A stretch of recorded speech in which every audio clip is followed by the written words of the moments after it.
gentle on this super cold Sunday morning for a moment? All right. Was that gentle enough? No, okay. Good morning. Good morning. Welcome to Hope United Church of Christ of Aurora-Naperville, where no matter who you are or where you are along life's journey, you are welcome here. Thank you to those joining us online, and a special welcome to our visitors. Please fill out, we have these black registration cards so we could fill out your information and chat with Pastor Wally after worship. One other thing I want to mention, because I know we have some newer friends here, we have these blue cards in the registration packets as well. These blue cards are to write down prayers that will be read after we offer up offering and prayer, so that's what those are. So we could keep those shared amongst us for those that that need some extra prayers. Okay, so at this time, please check in by using your favorite social media. Let your friends and family know that you're here at Hope United Church of Christ, and then please silence your cell phones. Okay, and after worship, please join us for coffee hour in the lobby. And we're going to go over announcements. Just a reminder that most of our announcements are always in our network, which is our weekly bulletin that comes. If you are not subscribed to that, please let me know. We could get you on that list. Okay, so announcements. As always, we're not taking any photos of minors for their privacy. Thanks in advance for that.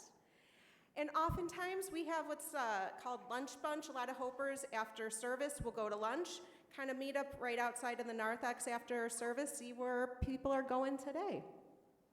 All right, next one. Super Bowl Sunday. Tim's going to come talk about that. Just very quickly, we don't know who's going to play yet. We know it's not the Lions. But we, on February 9th, we're going to share soup together. If you want to bring some, bring cans of soup. We donate those to Loaves and Fishes or somewhere. And, as always, if you're interested in our opportunity, I have a few squares that need to be filled in still.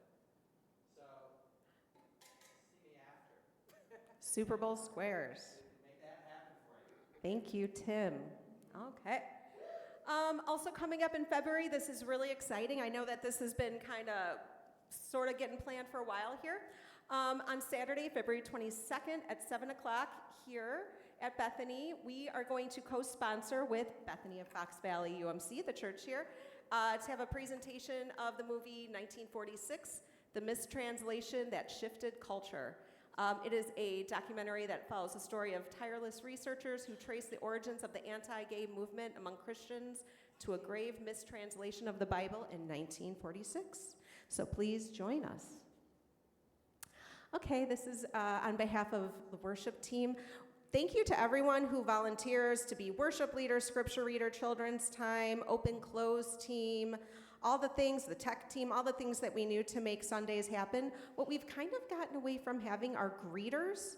And I think part of this is because we don't print out bulletins anymore, so what's the point of a greeter? But a greeter will help our hopers come in if they need help, but also our visitors, right? That they're new and they need greeting and to show them around and introduce them to folks. So you could sign up for that online, or we have a clipboard out there to signing up for all those different spots that need filled. So greeter is a real easy one. You don't have to come up here and talk in front of everyone. So if you have questions, please come see me. Okay, moderator moment. Tim. Hi, Tim. Hi, everybody. Hi, Jim. Hi. Stand over here for a moment. Thanks for being here today. It's delightful always to see everyone. I have 3 things on my list. Number 1, Bea has sent out our giving statements. So hopefully you got an email with that. If you haven't, please reach out to Bea so she can get you your 2024 giving statement. Secondly, we had a fantastic Ministry Council retreat yesterday. I really, really enjoyed our time together, and we have the sheets. They're up there. They're up there. Part of our work is back there in the back window. It was delightful. We got to know each other better, and we're still kind of crystallizing exactly where we want to go with our goals, but we talked about things like social justice actions and fostering a safe environment for us here, welcoming space, which I think we are, just how we make that better, and knowing that we are all on the marketing team. We're all on the marketing team. So on February 16th, we have our next ministry council meeting. We'll be, I think, crystallizing that a little bit more, and then watch out 2025. We're on the way. We're going to make things happen here at Hope, as we always do. And the last thing, the only thing I have down here is the word Julie. Julie, the person standing over there to my left. One thing we didn't do at our annual meeting, we didn't properly thank our outgoing moderator, Julie. So we need to, and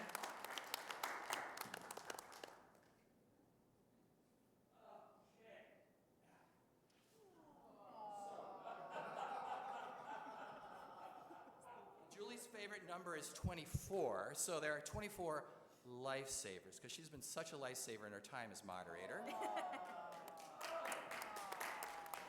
then there are a few more than 24 flowers here, but I think we need to particularly appreciate the vase. This will become like the traveling vase of hope. So watch out, you just may get it someday. But now, Julie is the proud holder of the vase.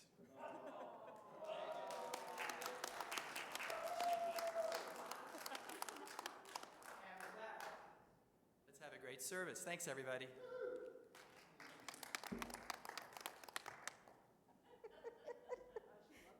Thank you. It's lovely. It's large.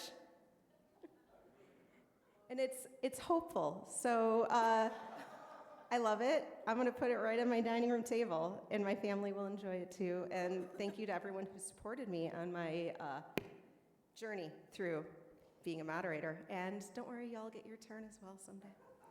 Okay. So with that, let's greet each other with the peace of Christ.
Come, my people, welcome to worship. Love is in the warmth of this place.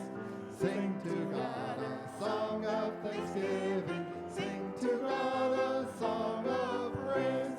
Come, my people, welcome to worship. Love is in the warmth of this place. Sing to God a song of thanksgiving. Sing to God a song of praise. Come, my people, welcome to worship. Love is in the warmth of this place. Sing to God a song of thanksgiving. Sing to God a song of praise. Woo! Okay, I'm going to woo. Please join in reading our statement of faith. Hope United Church of Christ is a progressive Christian voice that welcomes diverse people for reflection and action. Rooted in the United Church of Christ, Hope takes the Bible seriously, but not literally. As people who are joyfully and unapologetically Christian, we pledge ourselves completely to the way of love.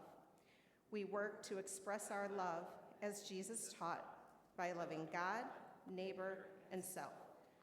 We unite personal faith with social justice, prayer with peacemaking, and spirituality with action. We passionately believe in the power of hope. Now, It's still children's time, even though I don't see any young folks. So if anyone would like to join Tanya up front for children's time, I know that Tanya would appreciate it.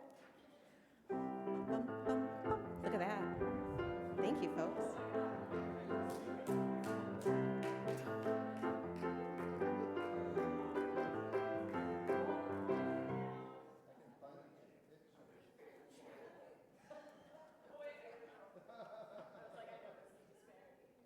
Good morning. My name's Tanya. My pronouns are they, them, she, her.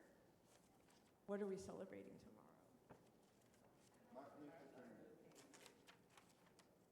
His birthday. Well, his birthday is January 15th, 1929. You know what his real birth name is? His real birth name? Michael King Jr. His father went to Germany and studied and really loved Martin Luther, who was a Protestant reformer, and came back and changed his name and his son's name. You know how old Martin Luther King was when he first attended college? He was 15. He went to Morehouse College. Yeah. You know there was a People's March yesterday? When was the first People's March? What year?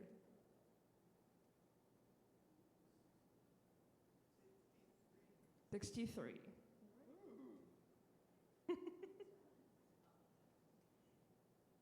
You know who was MLK's best friend? Most confident. No. Anybody?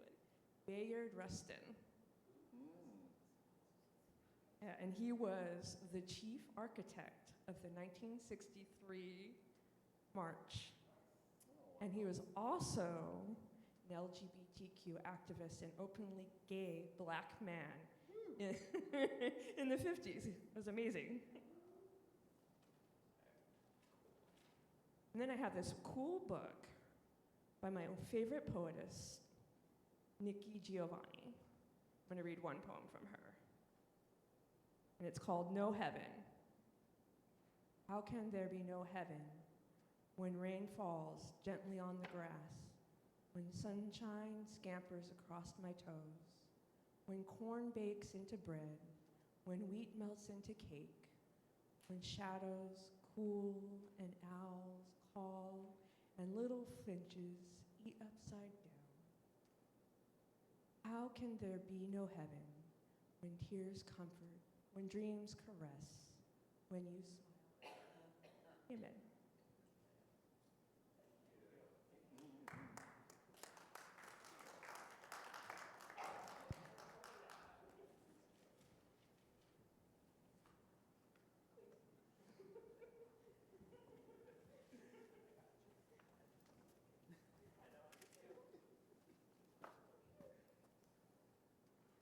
All right, our next song is No Matter in the Sing Book, number 35. We're doing verse 1 and 2 only.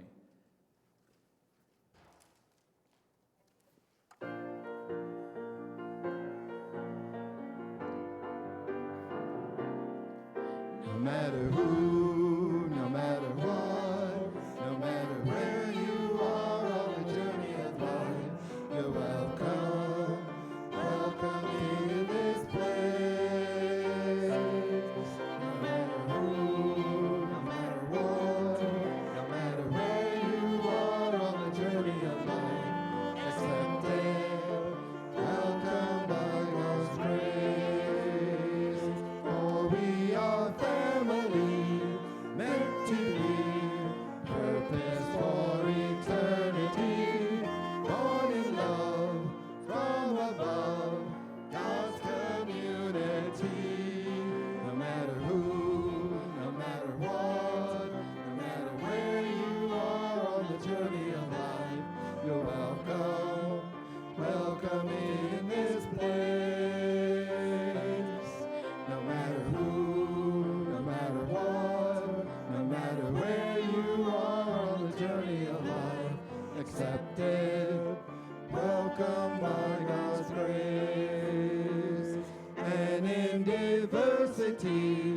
unity, harmony for all to see, justice and equity, God's community.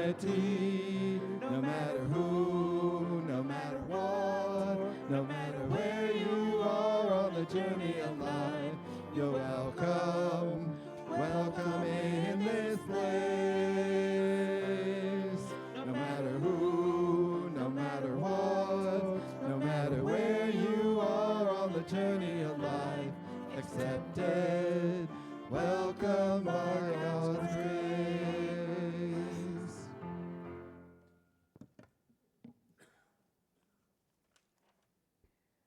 For our time of gathering this morning, hear these words from Dr. Martin Luther King Jr. from a speech given at a clergy meeting at Riverside Church of New York City on April 4th, 1967. I am convinced that if we are to get on the right side of the world revolution, we as a nation must undergo a radical revolution of values. We must rapidly begin the shift from a thing-oriented society to a person-oriented society.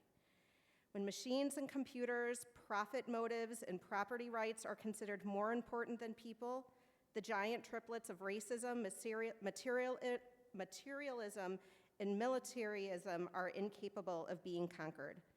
A true revolution of values will soon cause us to question the fairness of justice of many of our past and present policies.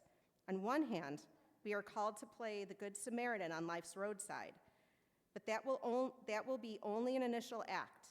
One day, we must come to see that the whole Jericho Road must be transformed so that men and women will not be constantly beaten and robbed as they make their journey on life's highway.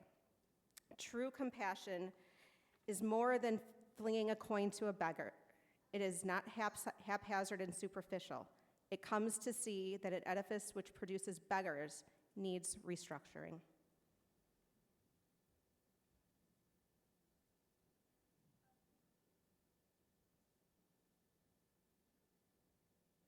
Tomorrow is a really important day.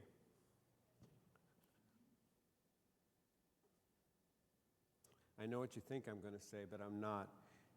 I'm going to say it's Martin Luther King Day. And it is important for us to remember Dr. King. I would suggest that you go back to those words that I haven't seen for a long time, but I would urge you to read those and read those well and let those wash over you, as it were, because it's going to tell you that Dr. King was not talking just about changing our hearts, but changing the systems that have been oppressive and hurtful and painful to so many people, those who are affected by it and those who have watched that kind of oppression. There was another thing that I wanted to say before I actually do the prologue part, and that is, take a look around. See who is not here. Don't see the people who are here. See the people who are not here. The people that you know that are not here.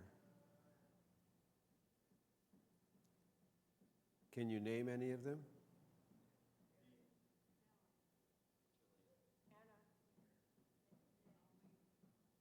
Yeah, and it was here, though, at least.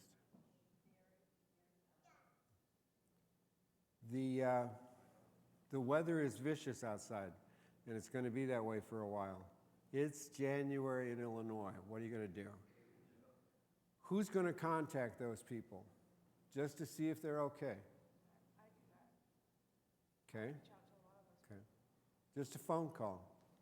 You need soup? Who was it that I called? Oh, I know, a friend of mine from high school. She has RSV and she is housebound for right now. She lives in Tinley Park, and I said, you need anything? You need a magazine? You need some soup? How about some whiskey? So helpful. So helpful. And she said no, she was fine with all of those things.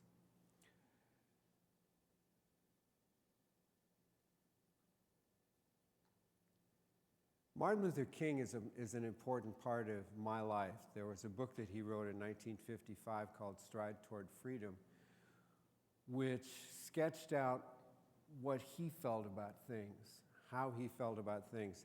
You know, in 1963, when he did his famous I Have a Dream speech, that wasn't the speech he was ready to give.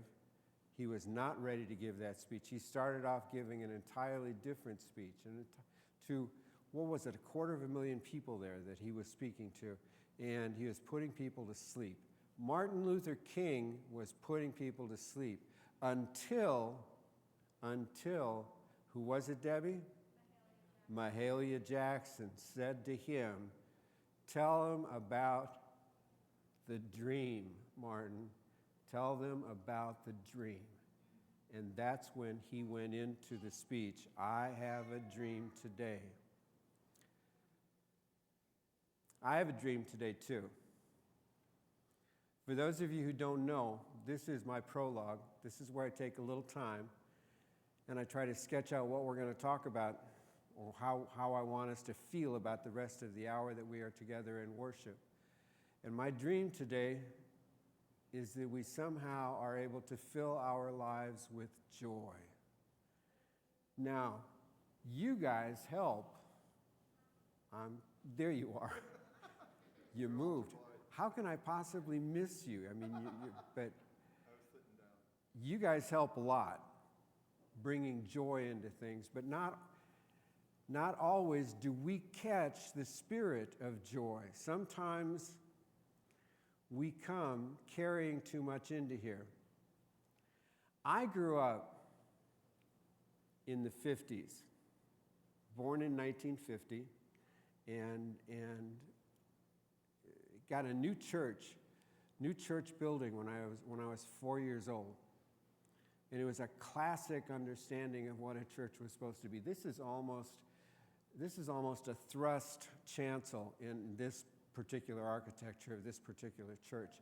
Ours was very much a proscenium. It was kind of long and somewhat narrow, lots of pews, balcony up there. There was a favorite place for those of us who were teenagers, once I got to be a teenager, to go up there and sit. A chancel up here, choir loft over here, organ over here.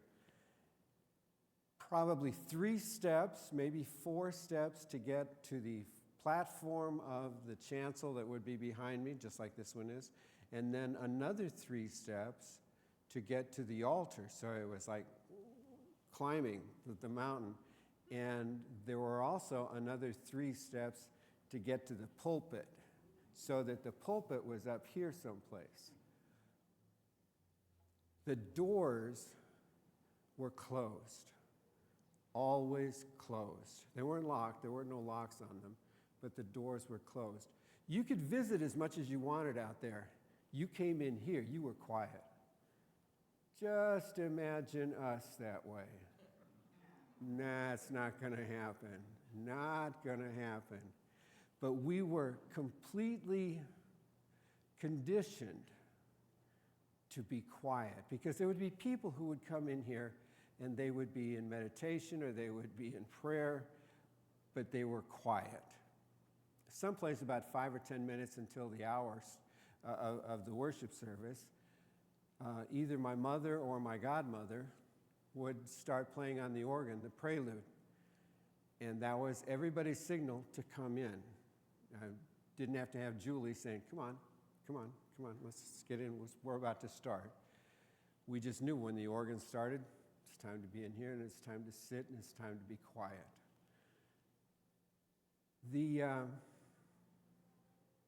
I don't think we had, I don't remember ever having a nursery in our church. We had a nursery Sunday school class that had great toys even when you were 15 and 16 and 17 years old. I mean, you'd go there, but there were never any children there. We had children in the church, but they sat with their parents. And they sat with their parents and were quiet and still, because if they weren't. Now, remember I said the choir loft was over here, and the organ was here, and most of the time it was my godmother who was the organist. And she sat there, and Uncle Walter, my godfather, for whom I am named her husband, was right next to her across the aisle, sitting there. And the two of them would sit there. She would get off the bench for the sermon, and the two of them would sit and reach across the aisle and hold hands through the service. Unless he was playing a game with one of his daughters or one of his two godsons. Now, the best place to sit for the worship service was next to Uncle Walter because he had the greatest games to play.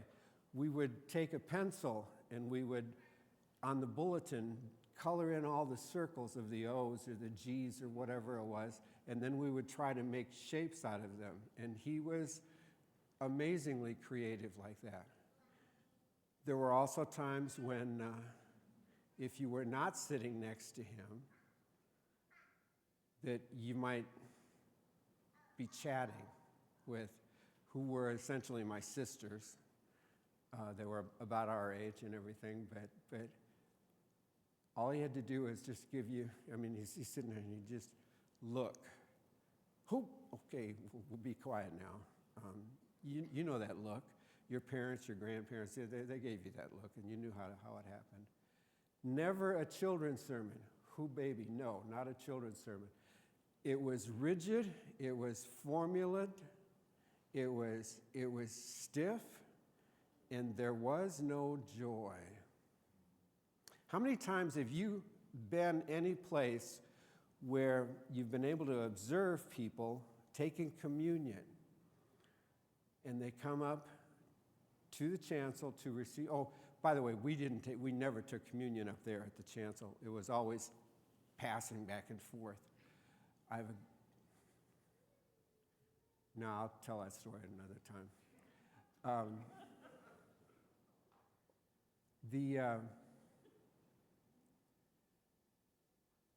But how many times have you seen anybody who is taking communion and they're penitent? They will walk up to the front if they're taking communion up there, and their heads are down like this because they know they are just a miserable sinner. And as the Methodist words say, not fit to pick up the crumbs under your feet. Or if they're sitting in the pew. Everybody, just put your hands like this and then just look down. Because you are so sad. Because you are such a miserable cur. No joy. And if you think about communion, that's not the place to be sorry about things. That's the place to be joyful about things, because you know that God's grace has forgiven you and empowered you and made you better than you thought you ought to really be and given you more stuff than what you really deserved. And you should be dancing. But boy, howdy, you weren't going to dance in that church. Not my church, not the one that I grew up with. Maybe the Baptists did it down the street, but not at my church. Wait a minute, dancing, Baptists? No, that's not going to happen. No. Someplace or another, and I blame people like me, the joy of being a person of faith got erased. When I say people like me, I mean clergy. It was important for those of us who were clergy to make sure that people like you and you and you stayed under my control.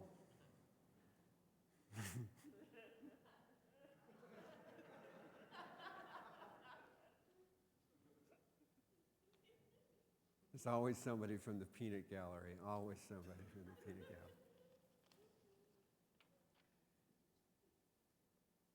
We clergy, and this is for 2,000 years of Judeo-Christian history and probably another 2,000 years of Judaic history before that. We devised ways to make sure that you guys did what we told you to do because we knew what was best. We knew how to live your life, and we were the ones who could read and write, and we were the ones who could tell you what the Bible meant. And we were the ones who, whether we were right or wrong, told you that we were right. And because if you didn't believe us, if you didn't do what we told you to do, you were going to fry. You were going to go to hell and burn like anything. And, okay, everybody raise your hand if you think that's really the way that it works. Yeah, I didn't think so. I didn't think so. Somehow or another, all of us needed to have the joy brought back into church. Some churches went into it willingly, with joy in their heart. Other churches went in kicking and screaming. Other churches aren't there yet. We're working on it. We've got joy. And part of our task is to make sure that we spread that joy. And how do we do that? Why do we do that? With whom do we do that?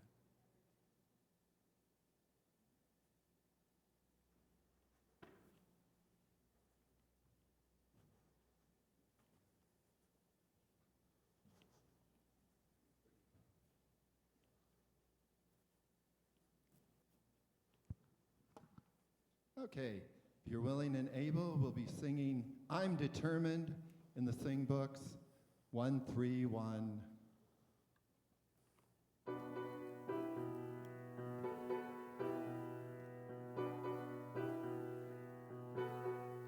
I'm determined to walk with Jesus, yes I am. I'm determined to walk with Jesus, yes I am. Through all trials, tribulations, persecutions, I'm determined to walk with Jesus, yes I am.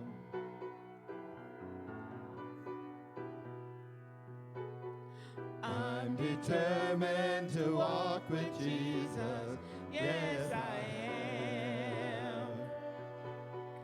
I'm determined to walk with Jesus, yes I am. Through all trials, tribulations, persecutions, I'm determined to walk with Jesus, yes I am. I'm gonna walk with Jesus. I'm gonna walk with Jesus.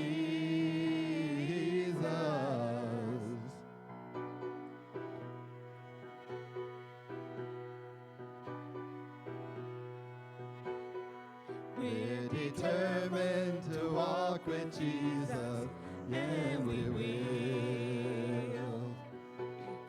We're determined to walk with Jesus, and we will.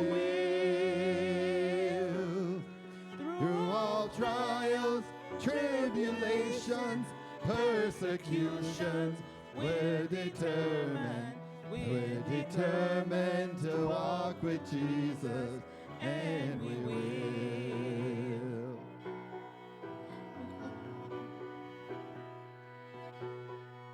We're determined to walk with Jesus, and we will. We're determined to walk with Jesus, and we will. Through all trials, tribulations, persecution, we're determined to walk with Jesus, and we will. We're gonna walk with Jesus. We're gonna walk with Jesus.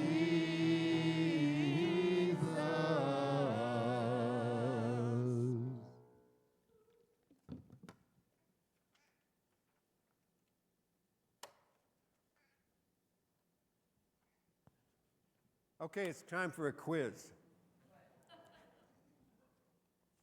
Why do we give to the church? Yes, but.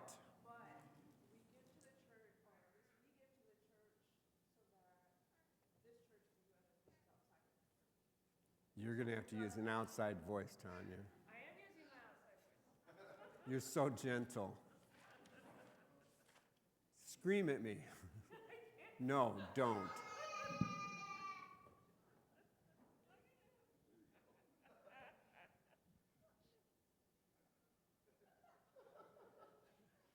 I haven't been this joyful in a long time. We give to this church, me and my partner, so that this church can do things outside of the church, like help other people with social justice and advocacy. That's a yes. Yours is actually not a yes but a yes and. Yours is a yes and. Why do we give to the church?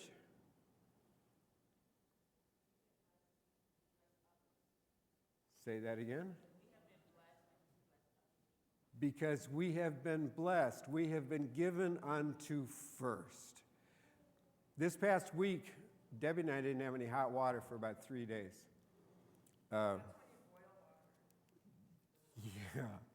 Yeah. Actually, your sister told us to boil some snow.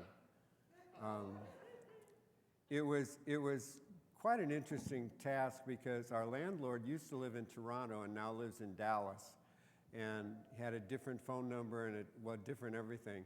And I didn't know how to get in touch with him, and they wouldn't come and fix our water heater unless we could get in touch with him. And so finally we got in touch with him, and now we have a new water heater. And those of you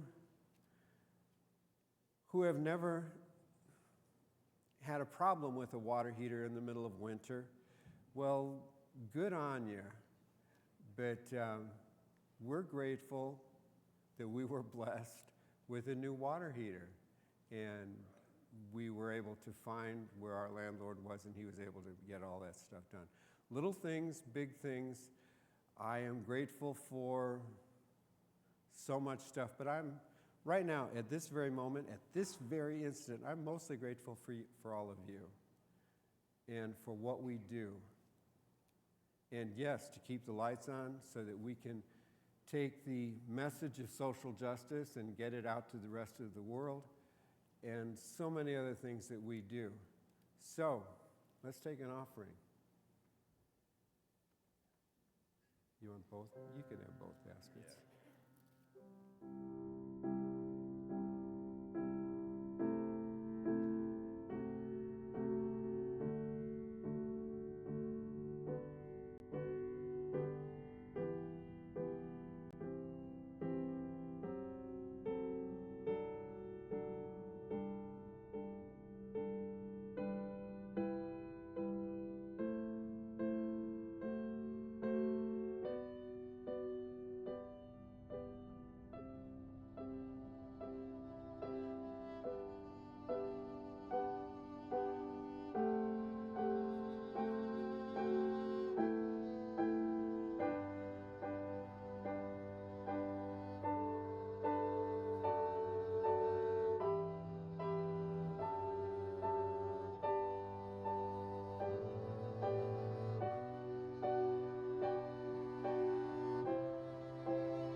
through 11 from the Inclusive Bible Translation used with permission.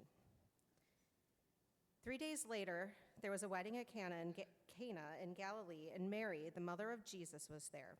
Jesus and his disciples had likewise been invited to the celebration.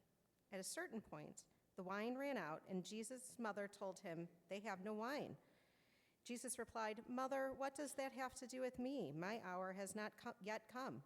She instructed those waiting on tables, "Do whatever he tells you."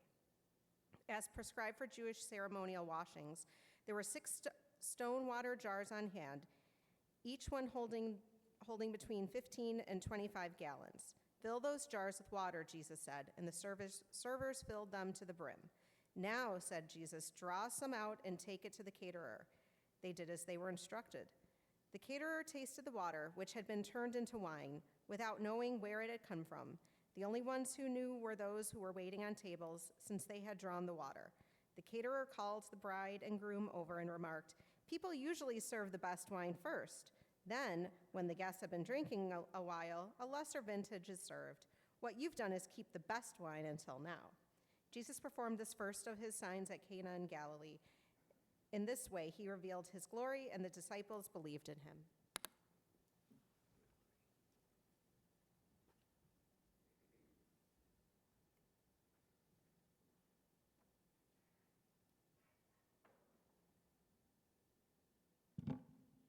Good morning. The ensemble is going to sing Lift Up Your Voice and Sing, and I'm going to tell you a bit about this song. It's considered to be the Black national anthem, and because of that, I would request that those who are able please stand when we sing this song. This song is a powerful expression of Black pride, resilience, and the ongoing struggle of freedom and equality, calling on all people to unite and raise their voices to fight for justice. It is a song of hope and perseverance in the face of adversity. We're going to sing verses 1 through 3, and we're going to sing verse 1 again, because you need to hear it again. Thank you.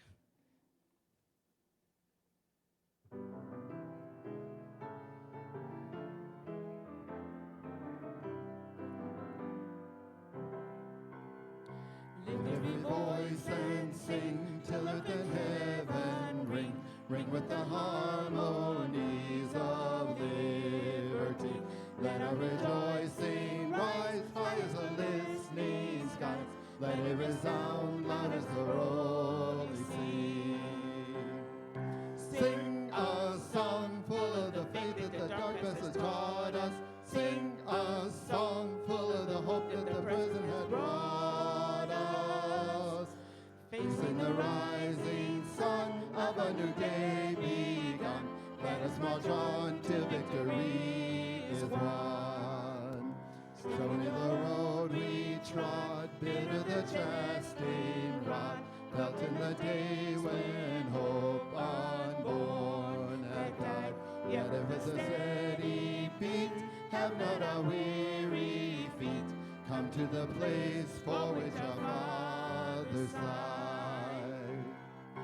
We have come over away with the tears that have watered. We have come trotting a path through the blood of the slaughtered. Out from the gloomy past, till now we stand at last, where the white gleam of our star is cast.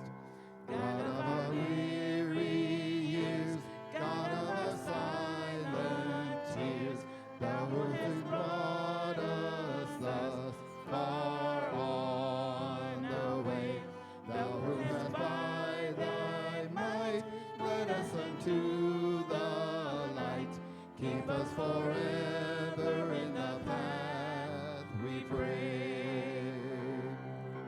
Lest our feet stray from the places, our God, where we met thee, lest our hearts, dressed with the wine of the world, we forget thee. Shadow beneath thine hand, may we forever stand, true to our God, true to our native land. Lift every voice and sing till earth and heaven ring, ring with the harmonies of liberty.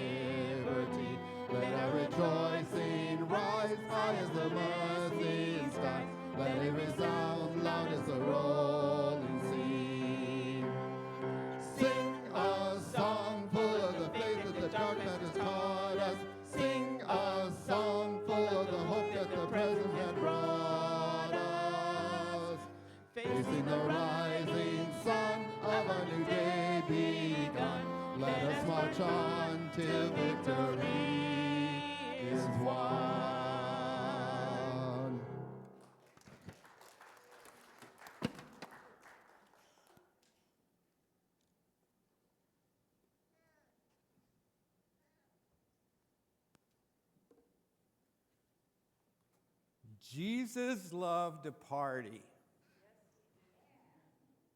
First miracle that he ever did was at a party, a wedding. Let me tell you about a wedding back then. It was not a day. It was a week. It was a party. Or maybe I should say it was a party.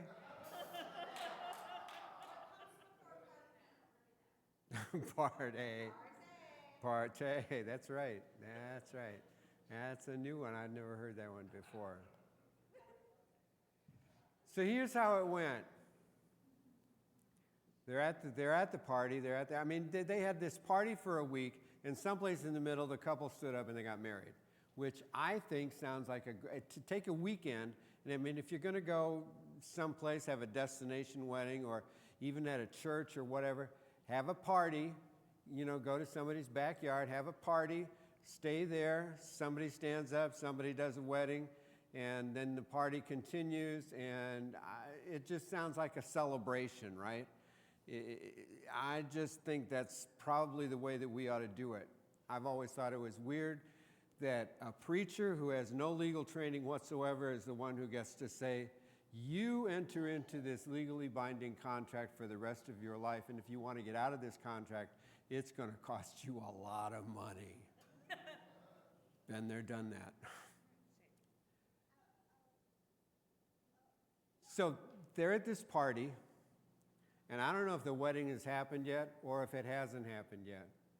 But it's in a relatively small town, or it was a big town for back then, but it was a small town for us today. And they ran out of wine. And, what makes the party flow better than a whole lot of alcohol, right? So Mary, Jesus' mother, goes up to him and, I wish I could do a little Jewish mother's voice. I wish I could do a little Yiddish accent or something like that. But imagine it in your own head, okay? But she comes up to Jesus and said, they've run out of wine. And Jesus says, what does that have to do with me? I'm not ready to show off yet. I'm not ready to do these things yet. What does that have to do with me? And she goes, oi. Did you catch that? Oi. And she goes to the caterer and she said, do what he tells you to do. And walks away shaking his head, shaking her head because he's looking at her doing that and he's shaking his head. He's going, Mother, why can't you just leave well enough alone? I'm here for the party. It's not my job. Oh, okay. So they bring him 6 jars of water. Now, how much is a jar of water? It's like this? No. A jar of water was about 20 gallons. 20 gallons. And he turned it all into wine, somehow or another. 20 gallons. Just wrap your head around that. 20 gallons of wine at this wedding where everybody in town is, and there's a lot of people there, but there aren't that many people, and it's not just... I've always told people that when you drink wine, you start with the good stuff and then you drink the crap. Or if you're going to have a beer, you start off with a good beer and then you drink the stuff that isn't so good. That comes from my college days, because I certainly don't do that sort of stuff now.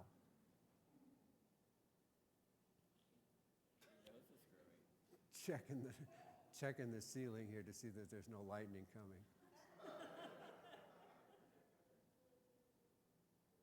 But that's not what happened.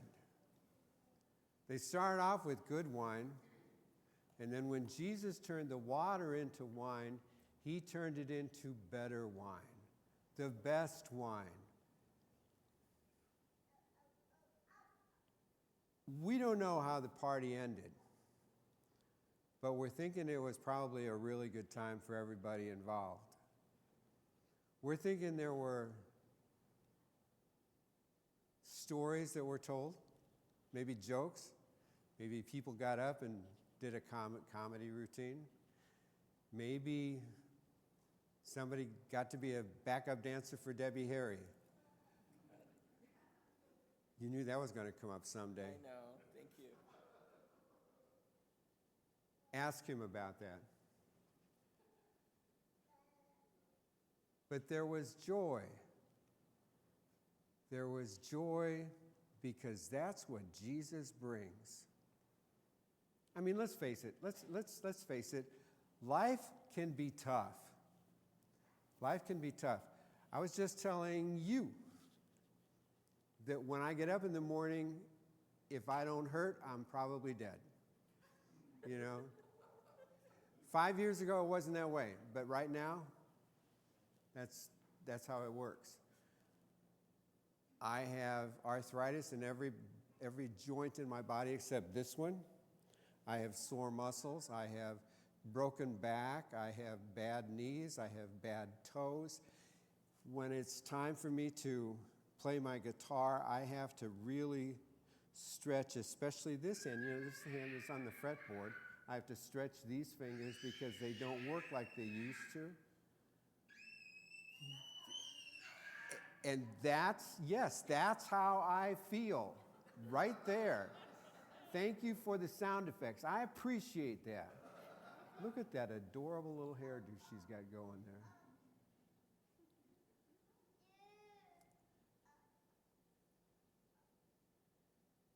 Life can sometimes be very difficult. Sometimes your water heater goes out. Thank goodness it was just the water heater and not the furnace, right? Sometimes your car doesn't want to work. How many times have I had to change a flat tire in weather that was sub-zero? I don't like that. But I've done that. I don't think I'll do that anymore because now I'm old.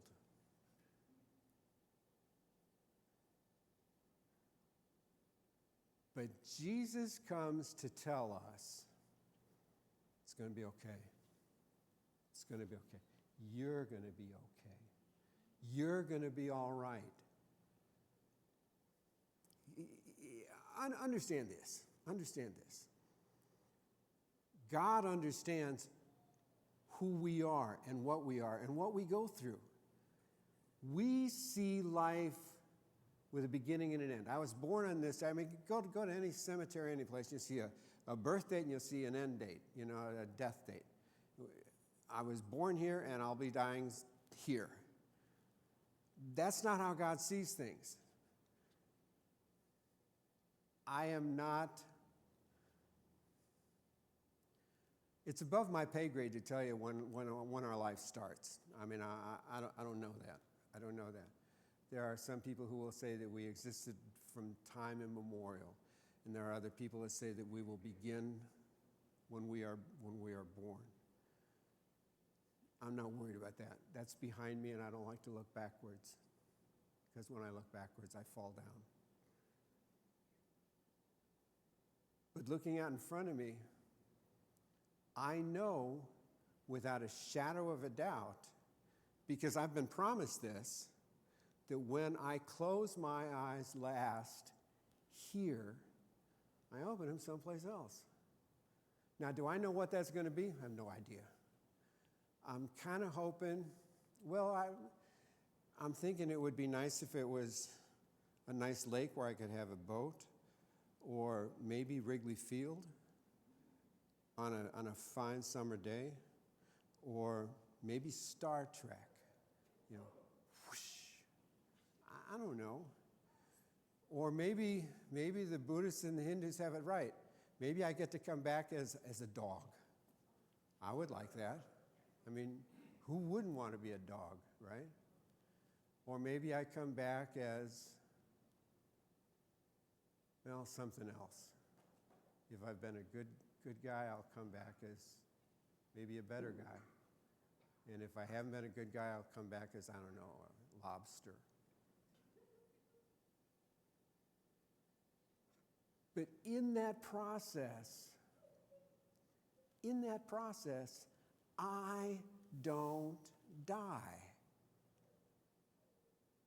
All of the things that people like me that have told people like you that are supposed to qualify me for dying and burning Well, God says, you know, we don't need to worry about that.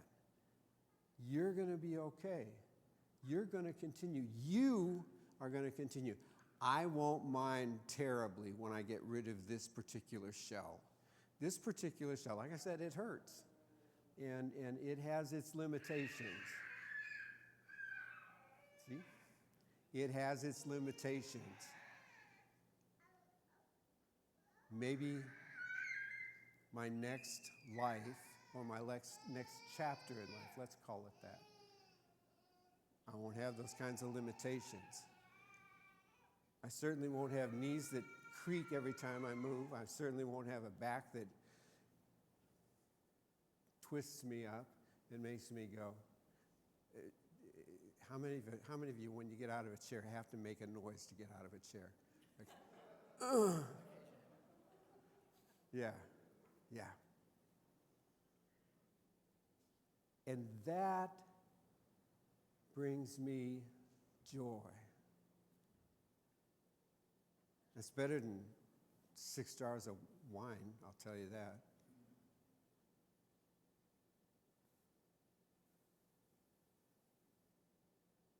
And it's better than walking around looking dour and sour.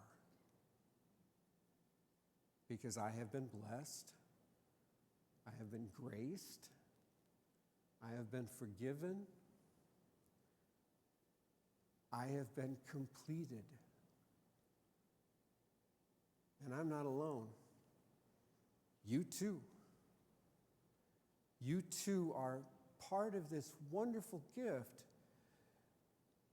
that's kind of a wedding gift, but even more than that. You too are part of what God Almighty has given to me.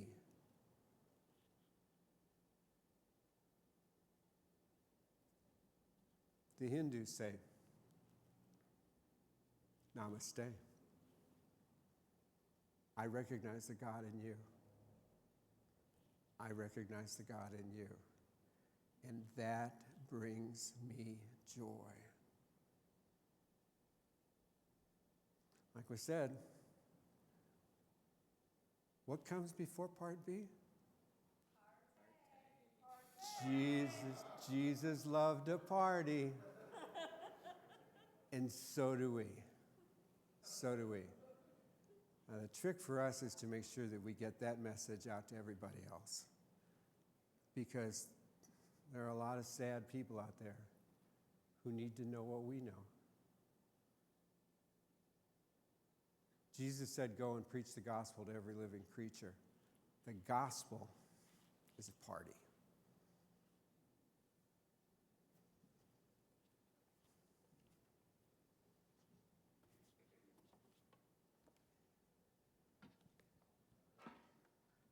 All right, if you're willing and able, you'd like to stand or sit, that's fine. Our next song and our closing song is Our God Has Done Great Things for Us, number 214.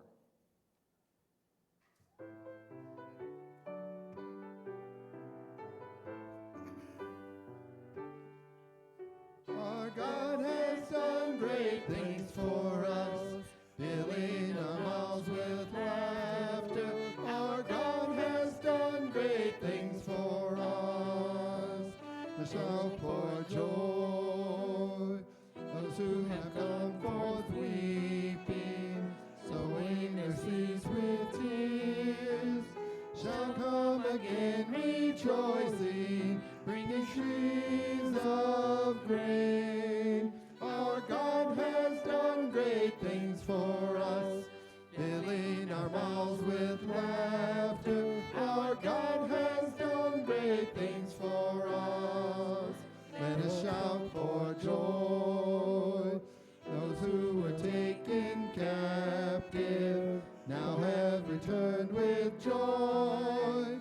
They have come back rejoicing, saying, we are glad. Our God has done great things for us, filling our mouths with laughter. Our God has done great things for us. Let us shout for joy.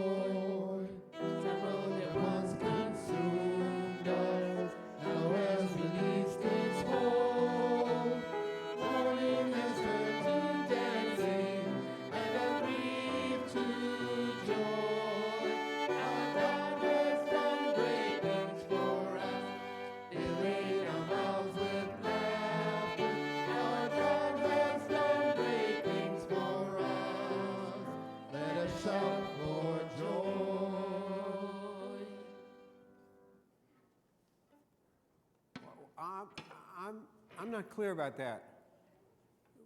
What did you say? Our God has done what? I'm sorry, my hearing's pretty bad. What'd you say?